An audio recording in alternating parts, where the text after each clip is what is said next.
ne pouvons pas quitter le Niger et je suis donc, pour le coup, dans les 19% des sondés qui pensent que la France doit rester présente militairement, non seulement au Niger, mais ailleurs en Afrique. Notre retrait nous coûterait très cher à terme. Nous avons besoin de rester très présents sur le continent africain. Donc c'est la base principale aujourd'hui au Niger de la lutte contre le terrorisme. Mais c'est la seule qu'il nous reste après avoir été chassé d'autres pays.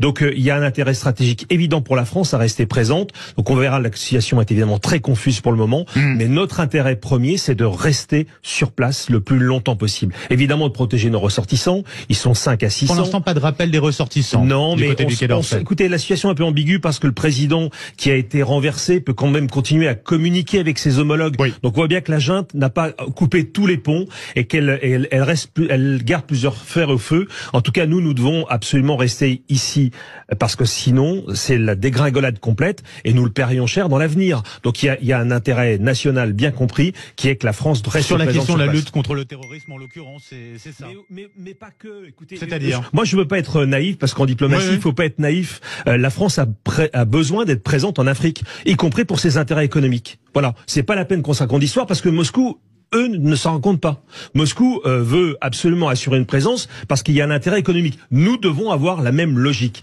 Et donc, bien sûr que c'est consommateur de temps, d'argent, mais c'est aussi pour nous une manière d'assurer notre indépendance, en tout cas une partie de notre indépendance. En l'occurrence, vous avez parlé de l'uranium tout à l'heure, et ça nous paraît absolument essentiel. Donc, ne soyons pas naïfs, on peut nous accuser de ce qu'on veut. La France a un grand passé en Afrique et elle doit conserver une partie de celui-ci.